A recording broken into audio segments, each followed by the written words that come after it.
ஆளுநர் அவர்கள் இந்த அரசு என்ன தயாரித்து கொடுத்திருக்கிறதோ அதை அப்படியே ஒரு வரி மாற்றாமல், ஒரு எழுத்து மாற்றாமல் அப்படியே வாசிச்சிருக்கிறாரு. இதிலிருந்தே இந்த அரசுக்கும் ஆளுங்கட்சிக்கும் பாஜகவுக்கும் ஒரு இணக்கமான சூழ்நிலை, ஒரு கனெக்ஷன் ஏற்பட்டு விட்டதோ அப்படிங்கிற எண்ணம் அனைவருக்குமே ஏற்பட்டிருக்கு.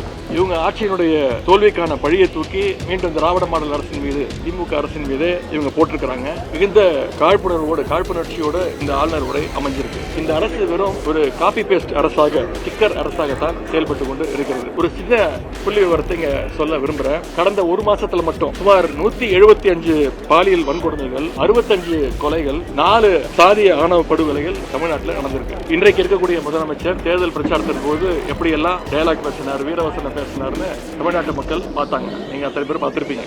என்ன சொன்னாரு? பச்சை பிள்ளைங்க, படிக்கிற பிள்ளைங்க, சின்ன பொண்ணுங்க, வீட்டில் இருக்க பொண்ணுங்க, வேலைக்கு போற பொண்ணுங்க, இவங்க எல்லாருக்கும் நடக்கிற கொடுமையை சொல்ல முடியலையே சிஎம் சார் அப்படின்னு எங்க தலைவரை பார்த்து, அப்படி இருக்கக்கூடிய முதலமைச்சரை பார்த்து இன்றைய முதலமைச்சர் அவர்கள் வீராவசனம் பேசினார். இன்னைக்கு அவங்களுடைய ஆட்சியில தமிழ்நாட்டில் நடக்கக்கூடிய இந்த கொடுமைகள்லாம், குற்றங்கள்லாம் பார்க்கும்போது ஒரு திரைப்படத்தில் வரும்ல, சார் கண்ணாடியை பார்த்து பேசிட்டு இருக்கீங்க சார் அப்படிங்கிற நிலைமையை இன்னைக்கு முதலமைச்சர் ஏற்படுத்தியிருக்கிறார். தமிழ்நாட்டில் இன்னைக்கு ஒவ்வொரு நாளும் பல்வேறு பிரச்சனைகள், ஆனா எத்தனை பிரச்சனை நடந்துட்டு இருந்தாலும் இன்னைக்கு முதலமைச்சர் கோட் சூட் போட்டிருக்காரு, இன்னைக்கு முதலமைச்சர் வேட்டி சட்டை கட்டியிருக்கிறாரு, இன்னைக்கு முதலமைச்சர் டிஃபன் பாக்ஸ்ல லஞ்ச் எடுத்து சாப்பிடுறாரு, கோட்டையிலேயே சாப்பிடுறாரு, அவர் வாயில அவரே வச்சு சாப்பிடுறாரு அப்படின்னு அவங்க கட்சியுடைய வர்ச்சுவல் அபியூசர்ஸ் எல்லாம் இப்படிப்பட்ட கண்டென்ட் எல்லாம் ட்ரெண்ட் பண்ணிட்டு இருக்காங்க. ஆனா உண்மையான பிரச்சனைகளை பத்தி என்னைக்கு நம்முடைய முதலமைச்சர் வாயை திறப்பார் அப்படின்னு சொல்றதுக்காகத்தான் இன்னைக்கு நாங்க எதிர்க்கட்சியை சேர்ந்த திராவிட முன்னேற்ற கழகத்துடைய சட்டமன்ற உறுப்பினர்கள் தயவு செஞ்சு வாயை தரங்க சிஎம் சார், பதில் சொல்லுங்க சிஎம் சார் அப்படிங்கிறதுக்காக தான் இன்னைக்கு இந்த பேட்சை அணிந்து கொண்டு வந்திருக்கிறோம். எங்களுடைய எதிர்ப்பை, எங்களுடைய எண்ணங்களை தெரிவிச்சிருக்கிறோம். மாற்றம் அப்படின்னு சொல்லிட்டு இன்னைக்கு இந்த ஆட்சிக்கு வந்தாங்க. ஆனா இன்னைக்கு பொதுமக்கள் நம்ம சொல்றாங்க, இது மாற்றம் இல்ல, மாட்டிக்கிட்டோம், நாம எல்லாம் சேர்ந்து இவங்க கிட்ட மாட்டிக்கிட்டோம் அப்படின்னு புலம்பு வச்சிருக்கிறது இன்றைக்கு இந்த அமைஞ்சிருக்கக்கூடிய அந்த அரசு.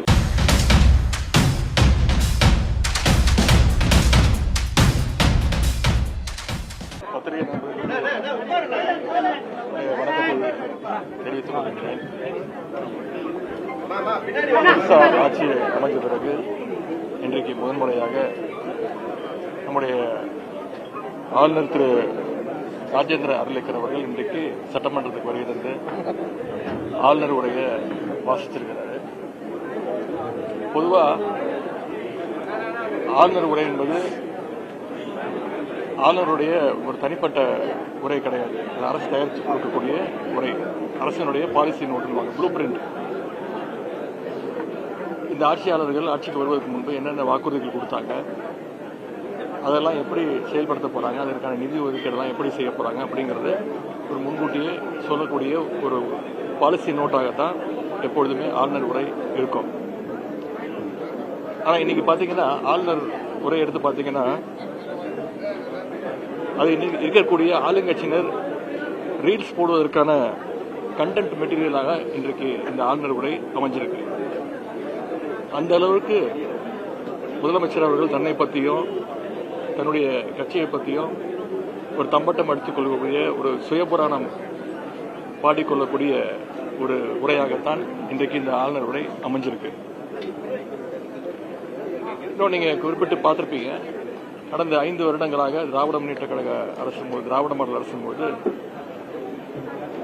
எங்களுடைய முதலமைச்சர், எங்களுடைய அரசு தயாரித்து கொடுக்கக்கூடிய எந்த உரையும் ஆளுநர் முழுசா படிச்சதே கிடையாது. அதில் பல திருத்தங்களை ஆளுநர் செய்வார். ஆனால் இந்த முறை பார்த்தீங்கன்னா ஆளுநர் அவர்கள் இந்த அரசு என்ன தயாரித்து கொடுத்திருக்கிறதோ அதை அப்படியே ஒரு வரி மாற்றாமல், ஒரு எழுத்து மாற்றாமல் அப்படியே வாசிச்சிருக்கிறாரு. இதிலிருந்தே இந்த அரசுக்கும் ஆளுங்கட்சிக்கும் பாஜகவுக்கும் ஒரு இணக்கமான சூழ்நிலை, ஒரு கனெக்ஷன் ஏற்பட்டு விட்டதோ அப்படிங்கிற எண்ணம் அனைவருக்குமே ஏற்பட்டிருக்கு. அவங்களுடைய சொந்த சுயபுராணத்தை எல்லாம் தவிர்த்துட்டு பார்த்தீங்கன்னா ஒலிம்பிக் மையங்கள், திறன் பயிற்சி மையங்கள், 69% இடஒதுக்கீடு, இருமொழி கொள்கை, தேசிய கல்விக் கொள்கை 2020 எதிர்ப்பு, நிலுவையில் இருக்கக்கூடிய கல்வி நிதி கேட்டு கோரிக்கை, வறுமை இல்லா தமிழ்நாடு, உயர்நீதிமன்றத்தில் தமிழ் வழக்காடு மொழி, சென்னையில் உச்சநீதிமன்ற கிளை, கீழடி உள்ளிட்ட அகழாய்வுகள், இந்தியாவிலேயே அதிகமாக நகர்மயமான மாநிலம் தமிழ்நாடு. இப்படி எங்களுடைய அரசினுடைய திட்டங்கள், சாதனைகள், கோரிக்கைகளை தான் மீண்டும் இவங்க படிச்சிருக்கிறாங்க. இப்படி கடந்த திராவிட மாடல் அரசினுடைய திட்டங்கள் மேல ஸ்டிக்கர் ஒட்டிட்டு இவங்க ஆட்சியினுடைய தோல்விக்கான பழியை தூக்கி மீண்டும் திராவிட மாடல் அரசின் மீது, திமுக அரசின் மீது இவங்க போட்டிருக்கிறாங்க. மிகுந்த காழ்ப்புணர்ச்சியோட இந்த ஆளுநர் உரை அமைஞ்சிருக்கு. 2-3 இடங்கள்ல ஆளுநர் உரையில சொல்லியிருக்கிறாங்க, சென்ற அரசினுடைய நிர்வாகம் சரியில்லை அப்படின்னு குறிப்பிட்டு காட்டியிருக்கிறாங்க, சொல்லியிருக்கிறாங்க. இதை நாங்க உண்மையா கண்டிக்கிறோம். அப்படி ஆட்சி நிர்வாகம் சரியில்லாம இருந்திருந்தா எப்படி இவங்க சுட்டிக்காட்டிருக்கிற மாதிரி பல திட்டங்களை எங்களுடைய அரசு நிறைவேற்றி காட்டியிருக்கோம். உதாரணத்திற்கு சென்ற வாரம் நம்முடைய முதலமைச்சர் அவர்கள் டெல்லிக்கு போய் நிதி ஆயோக் கூட்டத்தில் நம்முடைய தமிழ்நாடு கடந்த 5 ஆண்டுகளில் எவ்வளவு திட்டங்களை செஞ்சிருக்கிறோம், எவ்வளவு சாதனைகளை செஞ்சிருக்கிறோம், இன்னைக்கு இந்தியாவிலேயே பொருளாதாரத்தில் 2வது இடத்துல இருக்கோன்னு பெருமை பேசியிருக்கிறார். அதெல்லாம் அவருடைய 1 மாச ஆட்சியுடைய சாதனைகளா? கிடையாது. எங்களுடைய தலைவர், எங்க முன்னாள் முதலமைச்சர், எங்களுடைய தலைவர், எங்களுடைய திராவிட மாடல் அரசுடைய சாதனைகளை தான் போய் டெல்லியில போய் நம்முடைய முதலமைச்சர் அவர்கள் வாசிட்டு வந்திருக்கிறார். அந்த வகையில் மொத்த முரண்பாடுகளுடைய உருவமாகத்தான் இன்றைக்கு இந்த ஆளுநர் உரை அமைஞ்சிருக்கு. இந்த அரசு அமைஞ்சு 1 மாசத்துக்கு மேல ஆச்சு, 38 நாட்கள் ஆச்சு. இவங்களுக்குன்னு சொல்றதுக்கு சாதனைகள் எதுவுமே இல்லை. இவங்க சொல்றது, அறிவிக்கிறது எல்லாமே எங்களுடைய திராவிட மாடல் அரசினுடைய திட்டங்கள் தான், அதனுடைய நீட்சி தான். இந்த அரசு வெறும் ஒரு காப்பி பேஸ்ட் அரசாக, ஸ்டிக்கர் அரசாகத்தான் செயல்பட்டு கொண்டு இருக்கிறது. ஆட்சிக்கு வருவதற்கு முன்பு தேர்தல் வாக்குறுதியில பல்வேறு திட்டங்களை இவங்க சொல்லியிருக்கிறாங்க. அந்த திட்டங்களை எல்லாம் எப்படி நிறைவேற்ற போறாங்கன்னு ஒரு ப்ளூ பிரிண்டாக, ஒரு முன்னோட்டமாக, ஒரு ட்ரெய்லராகத்தான் இன்னைக்கு இந்த உரை இருக்கும்னு நாங்க நினைச்சோம். மக்களும் அதை எதிர்பார்த்தாங்க. ஆனா இவங்களுடைய அறிவிப்புகளை எப்படி நிறைவேற்ற போறாங்கன்னு, எதிர்காலத்தில் ஒவ்வொரு திட்டத்தையும் எந்த காலத்தில் நிறைவேற்ற போறாங்கன்னு இந்த ஆளுநர் உரையில இடம்பெறும்னு நாங்கெல்லாம் நினைச்சோம். மிகுந்த ஏமாற்றம் அளிக்கின்றது. சொன்ன வாக்குறுதிகளிலிருந்து எப்படியெல்லாம் என்ன காரணம்லாம் சொல்லி எஸ்கேப் ஆயிடலாம் அப்படிங்கிறதுக்காக நேற்று முன்தினம் அதற்கு ஒரு முன்னோட்டமாக ஒரு வெள்ளை அறிக்கைன்னு சொல்லி ஒரு வெற்று அறிக்கையை நேற்று முன்தினம் வெளியிட்டாங்க. அதை பற்றி நேற்று எங்களுடைய சட்டமன்ற உறுப்பினர் முன்னாள் நிதியமைச்சர் அண்ணன் திரு தங்கம் தென்னரசு அவர்கள் ஒவ்வொருத்துக்கும் சரியான பதிலடியை கொடுத்திருக்கிறார். அதற்கு எந்த கேள்விகளும் கேட்டிருக்கிறார். அதற்கு எந்த பதிலும் இதுவரைக்கும் இல்லை. இப்படி மின்வெட்டு, விவசாயிகள் போராட்டம், இது எல்லாத்துக்கும் மேல சட்டம் ஒழுங்கு இன்னைக்கு எந்த அளவுக்கு மோசமா இருக்குன்னு நான் உங்களுக்கு சொல்ல வேண்டிய அவசியம் இல்லை. நீங்க ஒவ்வொரு நாளும் தொலைக்காட்சிகள் நீங்களே ஒளிபரப்பிட்டு இருக்கீங்க. ஒரு சின்ன புள்ளி விவரத்தை இங்க சொல்ல விரும்புறேன். கடந்த 1 மாசத்துல மட்டும் சுமார் 175 பாலியல் வன்கொடுமைகள், 65 கொலைகள், 4 சாதிய ஆணவ படுகொலைகள் தமிழ்நாட்டில் நடந்திருக்கு. இன்றைக்கு இருக்கக்கூடிய முதலமைச்சர் தேர்தல் பிரச்சாரத்தின் போது எப்படியெல்லாம் டயலாக் பேசினார், வீரவசனம் பேசினார்னு தமிழ்நாட்டு மக்கள் பார்த்தாங்க. நீங்க அத்தனை பேர் பார்த்திருப்பீங்க. என்ன சொன்னாரு? பச்சை பிள்ளைங்க, படிக்கிற பிள்ளைங்க, சின்ன பொண்ணுங்க, வீட்டில் இருக்க பொண்ணுங்க, வேலைக்கு போற பொண்ணுங்க, இவங்க எல்லாருக்கும் நடக்கிற கொடுமையை சொல்ல முடியலையே சிஎம் சார் அப்படின்னு எங்க தலைவரை பார்த்து, அப்படி இருக்கக்கூடிய முதலமைச்சரை பார்த்து இன்றைய முதலமைச்சர் அவர்கள் வீராவசனம் பேசினார். இன்னைக்கு அவங்களுடைய ஆட்சியில தமிழ்நாட்டில் நடக்கக்கூடிய இந்த கொடுமைகள்லாம், குற்றங்கள்லாம் பார்க்கும்போது ஒரு திரைப்படத்தில் வரும்ல, சார் கண்ணாடியை பார்த்து பேசிட்டு இருக்கீங்க சார் அப்படிங்கிற நிலைமையை இன்றைக்கு முதலமைச்சர் ஏற்படுத்தியிருக்கிறார். அதுவும் வேலையே பயிர மேஞ்ச கதையாக இன்றைக்கு நடக்கக்கூடிய அனைத்து குற்றங்களையும் யார் ஈடுபடுறாங்கன்னு பாத்தீங்கன்னா, ஆளுங்கட்சியை சேர்ந்த நிர்வாகிகள், அவங்களுடைய கட்சியினரே அந்த குற்றங்கள்ல ஈடுபட்டு கொண்டிருக்கிறாங்க. சட்டம் ஒழுங்கு நிலைநாட்ட இந்த அரசு என்ன நடவடிக்கை எடுக்க போகுதுன்னு ஆளுநர் உரையில எந்த விதமான ஒரு குறிப்பும் கிடையாது. அதே போல ஏற்கனவே நல்லா இருக்கக்கூடிய திட்டங்களை கெடுக்கிறத எதிர்கட்சிகள் நாங்க வேடிக்கை பார்த்துக் கொண்டு இருக்க முடியாது. நேற்று கூட நீங்க பார்த்திருப்பீங்க, எங்களுடைய அரசு, திராவிட மாடல் அரசு கொண்டு வந்த ஒரு திட்டம், அரசுடைய முத்திரை திட்டமான நான் முதல்வன் திட்டத்தை முடக்கியிருக்காங்க, பேரை மாத்திருக்கிறாங்க. அது எங்களுடைய தலைவர் பேர் இருக்கக்கூடிய திட்டமும் கிடையாது, டாக்டர் கலைஞருடைய பேர் இருக்கக்கூடிய ஒரு திட்டமும் கிடையாது. ஒரு நல்ல திட்டம். ஏன் நீக்கியிருக்காங்கன்னா, நான் முதல்வன் அப்படின்னு சொன்னாலே மக்களுக்கு எங்களுடைய தலைவர் திரு முத்துவேல் கருணாநிதி ஸ்டாலின் அவருடைய பேர் தான் மக்களுக்கு ஞாபகம் வரும் அப்படிங்கிற ஒரு சிறிய குறுகிய எண்ணத்தோடு அந்த திட்டத்தோட பெயரையே நீக்கியிருக்கிறாங்க. அந்த திட்டத்துடைய அச்சீவ்மெண்ட்ஸ், அந்த வீடியோஸ் எல்லாம் சோசியல் மீடியால இருந்து, அக்கௌண்ட்ல இருந்து நீக்கியிருக்காங்க. தமிழ்நாட்டில் இன்னைக்கு ஒவ்வொரு நாளும் பல்வேறு பிரச்சனைகள். ஆனா எத்தனை பிரச்சனை நடந்துட்டு இருந்தாலும் இன்னைக்கு முதலமைச்சர் கோட் சூட் போட்டிருக்கிறாரு, இன்னைக்கு முதலமைச்சர் வேட்டி சட்டை கட்டியிருக்கிறாரு, இன்னைக்கு முதலமைச்சர் டிஃபன் பாக்ஸ்ல லஞ்ச் எடுத்து வந்து சாப்பிடுறாரு, கோட்டையிலேயே சாப்பிடுறாரு, அவர் வாயில அவரே வச்சு சாப்பிடுறாரு அப்படின்னு அவங்க கட்சியுடைய வர்ச்சுவல் அபியூசர்ஸ் எல்லாம் இப்படிப்பட்ட கண்டென்ட் எல்லாம் ட்ரோல் பண்ணிட்டு இருக்காங்க, ட்ரெண்ட் பண்ணிட்டு இருக்காங்க.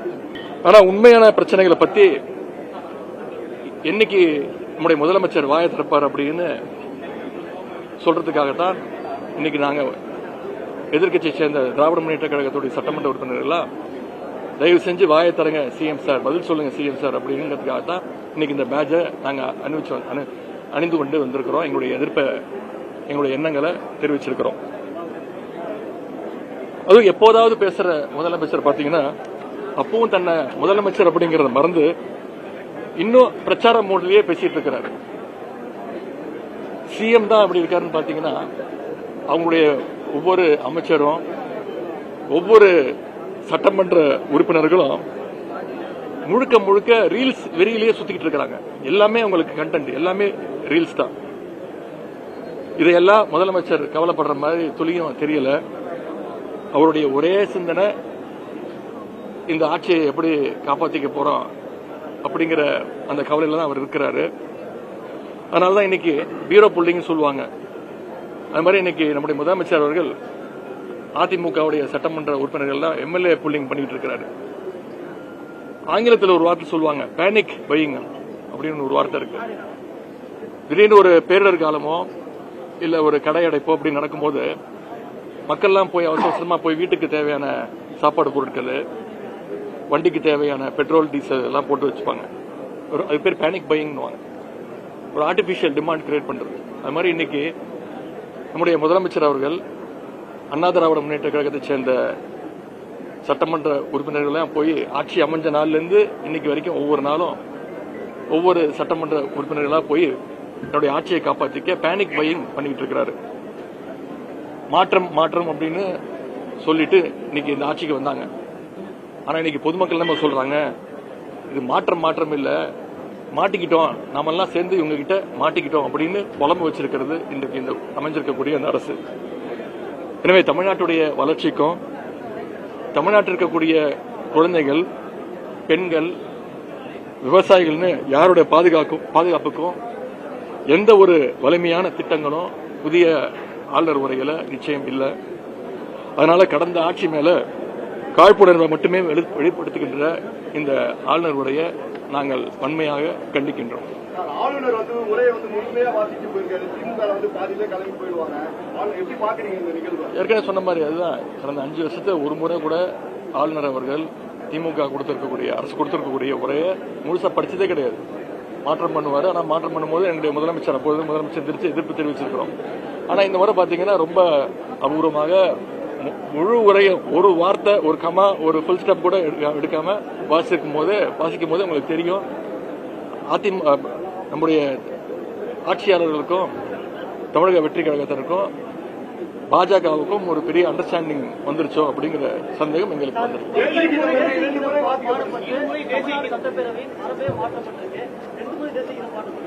சபாநாயகர் நன்றி சொல்லியிருக்கிறாரு.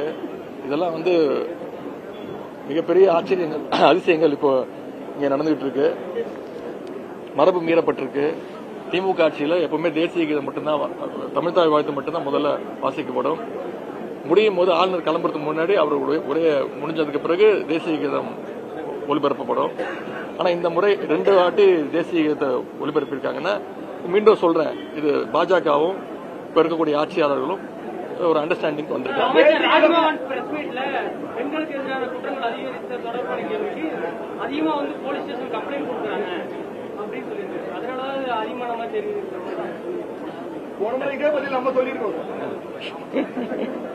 அப்புறம் எதுக்கு புதுசா ஒரு படையெல்லாம் அமைச்சாங்க? இந்த சிங்கப்பெண் படைன்னு ஒன்று சொன்னாங்க, அதை தேதி தள்ளி வச்சாங்க.